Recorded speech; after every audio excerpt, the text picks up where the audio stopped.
नमस्कार, वक्त हो गया है उत्तराखंड की खबरों का। मैं हूं आपके साथ मानु तेवतिया। बीजेपी ने एक बार फिर से अपनी रणनीति में बदलाव किया है और दिसंबर प्लान तैयार किया है। दिसंबर के महीने में बीजेपी 3 बड़े प्रोग्राम करेगी। दिसंबर में पहली बार पन्ना प्रमुख सम्मेलन और बूथ सम्मेलन बुलाया जा रहा है। कुमाऊं और गढ़वाल में एक एक बूथ सम्मेलन होंगे, तो वहीं देहरादून में पन्ना प्रमुख सम्मेलन होगा। इन सम्मेलनों में प्रदेश बीजेपी की तरफ से जेपी नड्डा, अमित शाह और पीएम मोदी को बुलाया जा रहा है। इन तीनों नेताओं को समय मांगा गया है। लोगों ने गृह मंत्री और प्रधानमंत्री और राष्ट्रीय अध्यक्ष जी का समय मांगा है और जैसे ही समय निश्चित होगा हमें बूथ सम्मेलन और पन्ना प्रमुख सम्मेलन ये हम लोग करने वाले हैं। इसमें जो हमारा बूथ सम्मेलन बड़ा कार्यक्रम हम देहरादून में। यूपी से परिसंपत्ति विवाद सुलझाने पर सीएम धामी ने ट्वीट कर यूपी के सीएम योगी को धन्यवाद दिया है। उन्होंने कहा है कि हरिद्वार स्थित अलकनंदा होटल अब उत्तराखंड को हस्तांतरित होगा। यह निर्णय उत्तर प्रदेश उत्तराखंड के मध्य 21 वर्षों से लंबित परिसंपत्ति विवाद के समाधान के बाद संभव हुआ है। मैं उत्तर प्रदेश के मुख्यमंत्री योगी आदित्यनाथ जी का सहृदय आभार व्यक्त करता हूँ।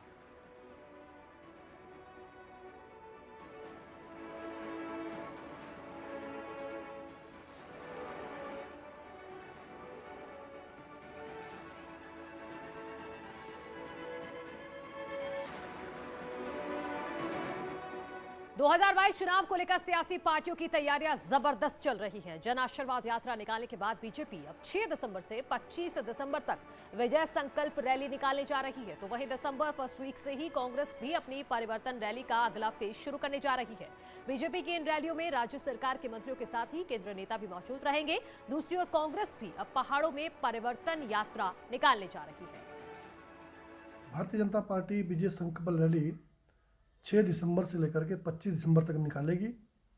सभी 70 विधानसभाओं में ये रैली जाएगी और केंद्र सरकार और राज्य सरकार की जो उपलब्धियां हैं उनको हर विधानसभा में और साथ ही साथ उस विधानसभा के अंदर जो हमने विकास कार्य किए हैं उनको जनता के बीच में रखेगी। वो आशीर्वाद यात्रा अधूरी क्यों छोड़ी, ये भी एक प्रश्न है। पर चलिए, उनको लगता होगा कि आशीर्वाद मिलना मुश्किल है तो अब सीधा विजय की बात करते हैं, तो उन्हें मुबारक हो उनकी यात्रा।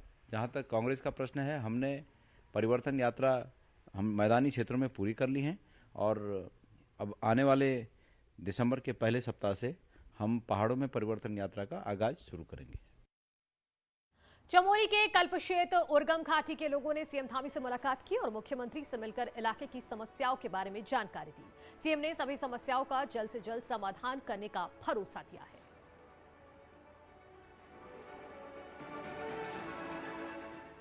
आगामी विधानसभा चुनाव को देखते हुए आम आदमी पार्टी ने उत्तराखंड में हलचल बढ़ा दी है। दिल्ली के मुख्यमंत्री और पार्टी के संयोजक अरविंद केजरीवाल रविवार को एक दिन के हरिद्वार दौरे पर रहे।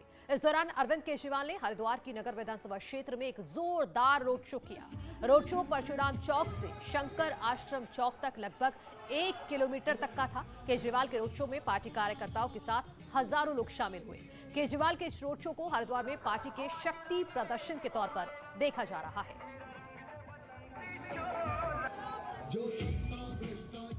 इससे पहले अरविंद केजरीवाल ने ऑटो और टैक्सी ड्राइवर्स के साथ बैठक कर बातचीत की। केजरीवाल ने दिल्ली में ऑटो चालकों की समस्या और समाधान पर बात की और कहा कि उन्होंने दिल्ली में ऑटो चालकों के लिए नए नियम बनाए और उनको परेशानी से मुक्त कराया। केजरीवाल ने उत्तराखंड के ऑटो ड्राइवर्स के लिए दिल्ली मॉडल लागू करने का भरोसा दिया। बैठक के बाद केजरीवाल ने कर्नल कोटियाल के साथ ऑटो की सवारी भी की। प्रेस कॉन्फ्रेंस में केजरीवाल ने कहा कि उत्तराखंड में सरकार बनने पर तीर्थ यात्रा योजना शुरू करेंगे, जिसके मुफ्त में बुजुर्गों को अयोध्या के दर्शन कराए जाएंगे। साथ ही मुस्लिमों के लिए अजमेर शरीफ और सिखों के लिए करतारपुर साहिब के दर्शन कराए जाएंगे।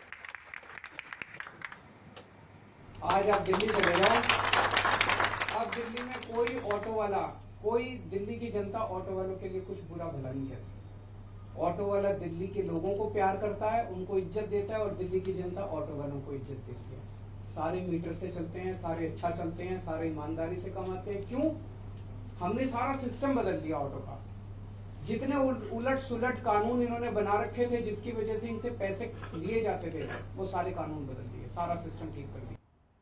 अरविंद केजरीवाल के हरिद्वार दौरे पर कैबिनेट मंत्री गणेश जोशी ने विवादित बयान दिया है। गणेश जोशी ने कहा है कि हरिद्वार इंसान तब जाता है जब उसका आखिरी समय हो और केजरीवाल का आखिरी समय आ गया है। देखिए, हरिद्वार में आदमी तब जाता है जब आदमी का अंतिम समय हो जाता है। केजरीवाल जी का अंतिम समय आ गया है, जनता उनके कारनामों को जान चुकी है। जो यहाँ लोगों को रोजगार की गारंटी दे रहा हो, और एक आरटीआई में ये जानकारी मिली कि मात्र अभी तक 462 लोगों को रोजगार उन्हें दिया है। पूर्व सीएम हरीश रावत ने पूर्व मुख्यमंत्रियों को एस्कॉर्ट देने के बहाने बीजेपी पर निशाना साधा है। उन्होंने ट्वीट कर कहा कि राज्य में बीजेपी के पूर्व मुख्यमंत्रियों और कांग्रेस से जुड़े पूर्व मुख्यमंत्रियों के लिए अलग अलग नियम हैं। वहीं प्रदेश कांग्रेस अध्यक्ष गणेश गोदियाल ने इसे बीजेपी की संकीर्ण मानसिकता बताया। आपको बता दें कि हाईकोर्ट के फैसले के बाद पूर्व सीएम को दी जाने वाली एस्कॉर्ट समेत सभी सुविधाओं पर रोक लगा दी गई थी। हरीश रावत का कहना है कि बीजेपी से जुड़े सभी पूर्व सीएम को सरकार ने एस्कॉर्ट उपलब्ध कराया है, जबकि उन्हें यह सुविधा नहीं दी गई। दरअसल ये मामला उस वक्त शुरू हुआ जब कल रात हरीश रावत एक जाम में फंस गए, जिसके बाद उन्होंने ट्वीट एस्कॉर्ट को लेकर ट्वीट किया। पूर्व मुख्यमंत्रियों को सुविधा का प्रश्न है, ये पहले ही तय हो गया था कि इस प्रकार की कोई सुविधा किसी पूर्व मुख्यमंत्री को नहीं दी जाएंगी। लेकिन परेशानी इस बात की है, दिक्कत इस बात की है कि एक प्रदेश में भारतीय जनता पार्टी के 3-4 पूर्व मुख्यमंत्री हैं, उनको तो आप पूरी सुविधा दे रहे हैं, और विपक्ष का एक मुख्यमंत्री है, उसको आप कोई सुविधा नहीं दे रहे हैं। लोक गायिका माया उपाध्याय देहरादून में मीडिया के सामने आई और हरीश रावत के समर्थन में उत्तराखंडियत अभियान शुरू करने का ऐलान किया। इसका आगाज कुमाऊं से किया जाएगा। माया उपाध्याय का कहना है कि लोक कलाकारों के लिए बीजेपी सरकार ने कोई योजना नहीं चलाई है और कोविड में तो आर्थिक रूप से बेहद कमजोर हो गए हैं। हाल ही में माया उपाध्याय ने हरीश रावत पर एक गीत भी लॉन्च किया था।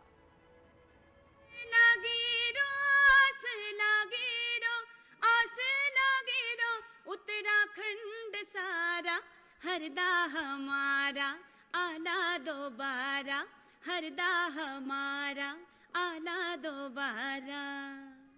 क्योंकि अगर आज हम बुलाहारी और वो अगर हमार नानते नहीं बुलाए वो बात तक, तो वो बात कहने कहीं खत्म होते चले जाए। और ये हमार माँ बाप हना नातल, ये हमारा फर्ज बनू कि हम अपन संस्कृति दगड़ अपन नानतीनों को जोड़ू, अपन दगड़ियों को जोड़ू, जो कि ये तो भार अपन खर पे लिबे आहारी हम माननीय हरीश रावत जी ये लीजिए, मैं उन्हें पूर्ण तरीकल अपन एक व्यक्तिगत रूप से उन्हें समर्थन कर दूं। स्वास्थ्य मंत्री धन सिंह रावत ने आज रामनगर में अस्पतालों का निरीक्षण किया, साथ ही जिले के स्वास्थ्य अधिकारियों के साथ समीक्षा बैठक भी की। धन सिंह रावत ने बताया कि प्रदेश सरकार ने लक्ष्य रखा है कि 15 दिसंबर तक 18 साल से ऊपर के सभी व्यक्तियों को कोविड का वैक्सीनेशन कर दिया जाएगा। इसके साथ ही जल्द ही मरीजों को सभी दवाएं अस्पताल से मुफ्त मिलेंगी और सरकार मरीजों की 200 से ज्यादा जांचें मुफ्त करने जा रही है।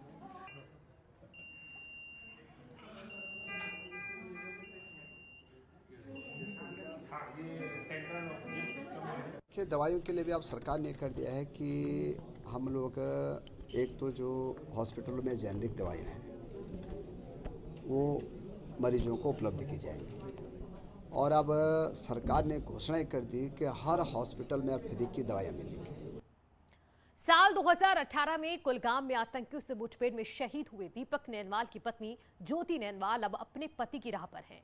ज्योति सेना में अधिकारी बन अपने पति की आखिरी इच्छा को पूरा कर परिवार और देश को गौरवान्वित कर रही हैं।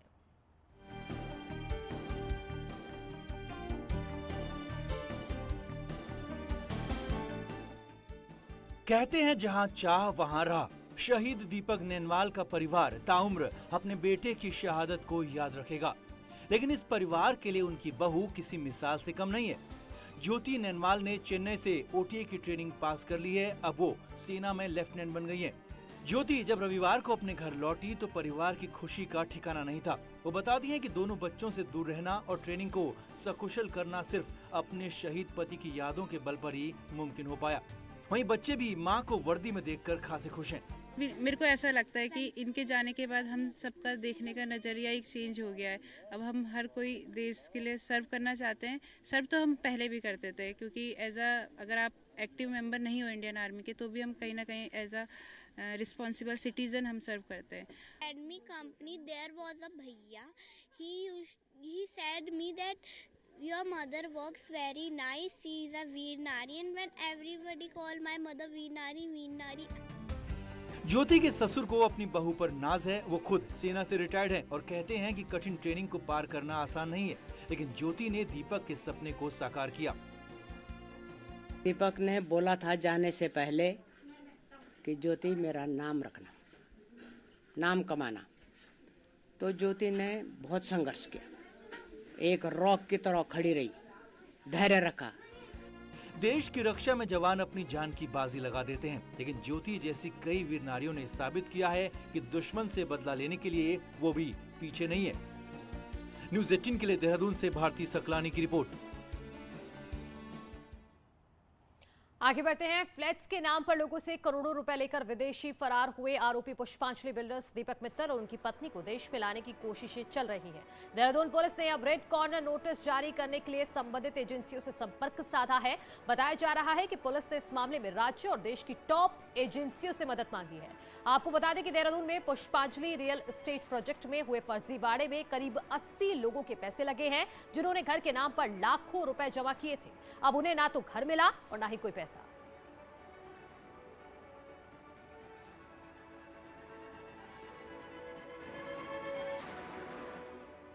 भगवान बद्री विशाल के कपाट बंद होने के दूसरे दिन आदि गुरु शंकराचार्य जी की डोली गरुड़ जी और उद्धव जी के साथ साथ कुबेर देवता भी पांडुकेश्वर पहुंच चुके हैं। पांडुकेश्वर में शीतकाल में उद्धव जी और कुबेर जी की पूजा की जाएगी, तो वहीं शंकराचार्य जी की डोली और गरुड़ जी सोमवार को नरसिंह मंदिर जोशीमठ में विराजमान होंगे। यहीं पर 6 महीने तक भगवान बद्री विशाल के प्रतिनिधि के रूप में शंकराचार्य की गद्दी की पूजा संपन्न की जाती है।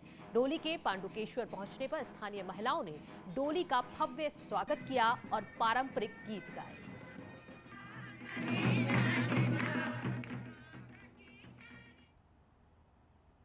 उधर रुद्रप्रयाग जिले में कई जगह पर भालू दिखने से लोग डरे हुए हैं। हम आपको 2 तस्वीरें दिखाने जा रहे हैं। पहली तस्वीर अगस्त्य मुनि के आसो गांव की है, जहां भालू अपने 2 बच्चों के साथ गांव में आ धमका। ग्रामीण के शोर मचाने के बाद भालू जंगल की ओर भाग गया। तो वहीं दूसरी तस्वीर आप देख रहे हैं केदारनाथ में GNVM गेस्ट हाउस की, जहां भालू अपने बच्चों के साथ गेस्ट हाउस में घुस गया। जैसे ही कर्मचारियों ने शोर मचाया, भालू वहां से भाग निकला। देहरादून में रेड लाइट पर जेब्रा क्रॉसिंग नहीं छोड़ना अब महंगा पड़ सकता है। देहरादून में अब ऑटो मोड पर चालान की व्यवस्था की जा रही है, जिससे आने वाले समय में अगर आपको जेब्रा क्रॉसिंग पर स्टॉप लाइन का ध्यान नहीं दिया तो चालान कटेगा और सीधे आपके घर पहुंच जाएगा, जिसके 1000 रुपए का जुर्माना भी लिया जाएगा। देहरादून में करीब 49 जंक्शन है, जिसमें केवल अभी तक 3 पर यह व्यवस्था लागू की गई है। इनके रिजल्ट के आधार पर बाकी जंक्शंस को ऑनलाइन किया जाएगा। डाटा है, उसके आधार पर सिग्नल का टाइमर जो है ना खुद ऑटोमेटिकली चेंज हो जाएगा। वो 3 जगह हैं, जैसे फाउंटेन चौक है, निरंजनपुर मंडी और सहस्त्रधारा क्रॉसिंग है। अगर इन पर अच्छा रिस्पांस आएगा और इसमें कोई प्रॉब्लम नहीं आती है तो पूरे 49 जंक्शन को हम बहुत ही जल्द VA मोड यानी व्हीकल एक्चुएटेड मोड पर कर देंगे। कोरोना और आपदा ने भले ही नैनीताल के पर्यटन पर असर डाला हो, लेकिन अब नैनीताल में पर्यटकों की रौनक लौटने लगी है और होटल इंडस्ट्री अब क्रिसमस और न्यू ईयर को भुनाने में जुटी है।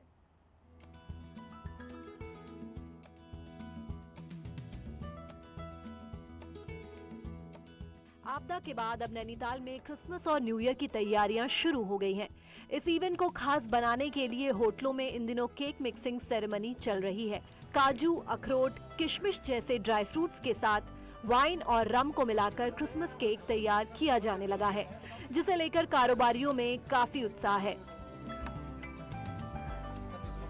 काम दोबारा पटरी पे आने की एक कवायद चलेगी और उम्मीद करते हैं कि अच्छा कारोबार दिसंबर में आए, ताकि हम नए सीजन के लिए 2022 के सीजन के लिए तैयारी कर सकें।